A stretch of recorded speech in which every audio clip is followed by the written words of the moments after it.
Hello from BA. This is a Rorschach Germany update from the 25th of April 2024. A quick summary of what's going down in Germany.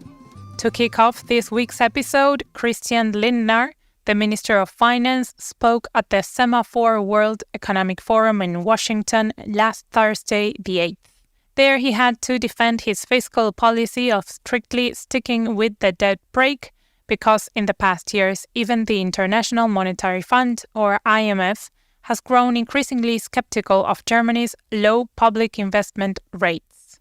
Since the 1990s, the country hasn't made any new investments into public infrastructure, including roads, bridges, school, public transportation, among others, and as a result, the state's assets are dwindling.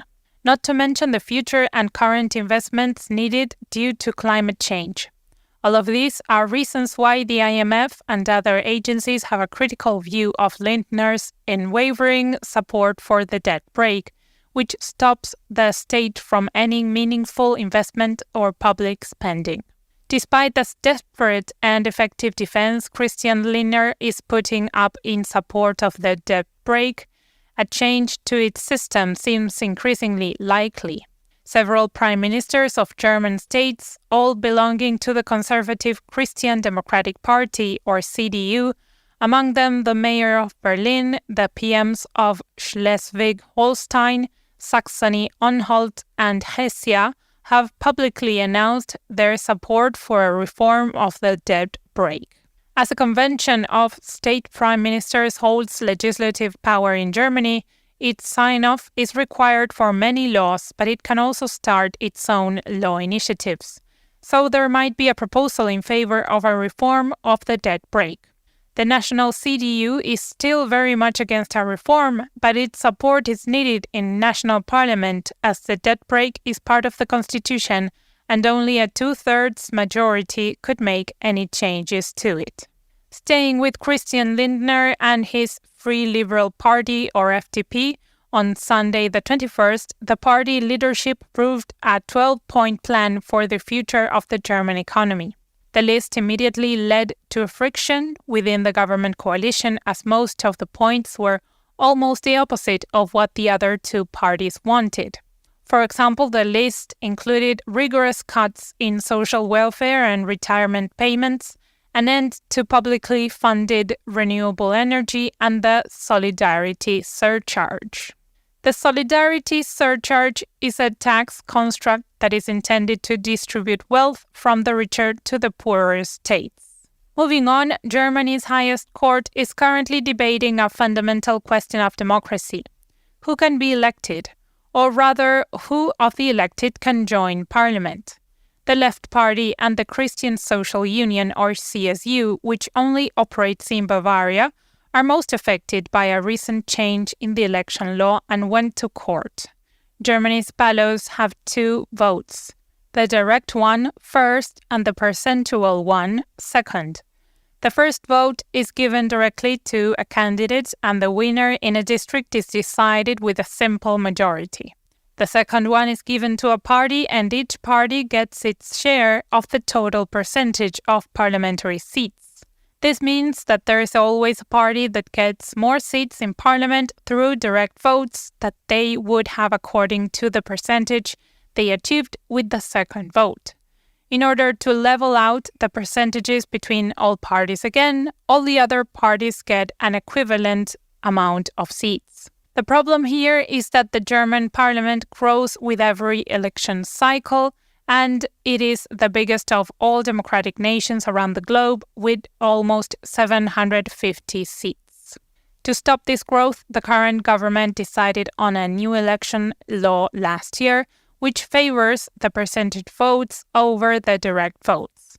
That means that parties will now only get their seats by percentage, even if they would previously have gained more seats with direct votes.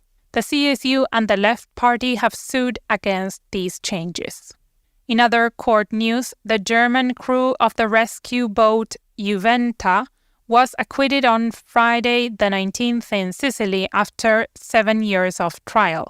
The crew members had participated in many rescue missions in the Mediterranean, coming to the aid of refugee boats in distress. However, the Italian government charged them with human trafficking. Now, finally, a verdict has come down, clearing the crew of all charges.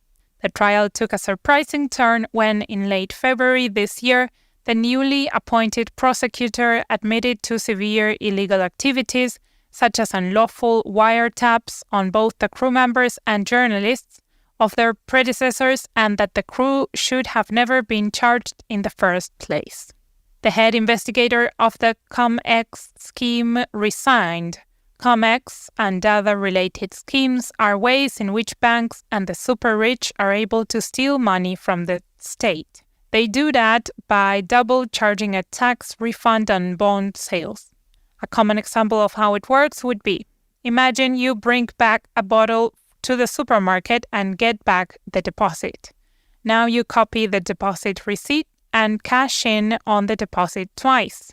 The thing is, we are not talking about just 25 cents, but rather about billions of euros that the state pays out unnecessarily each year.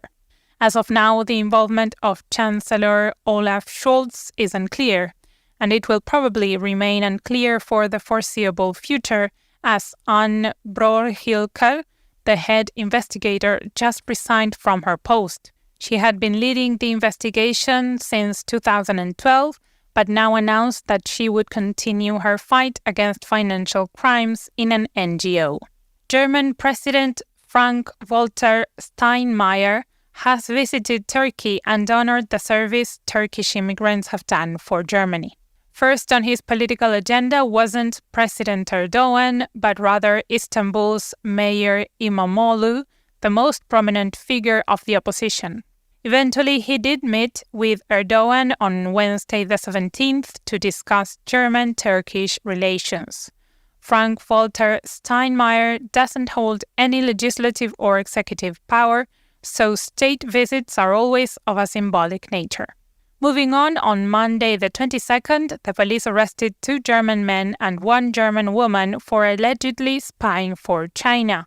The trio had founded a startup and were going to start research cooperation with universities. Their idea was to gain access to military technology and funnel it back to China.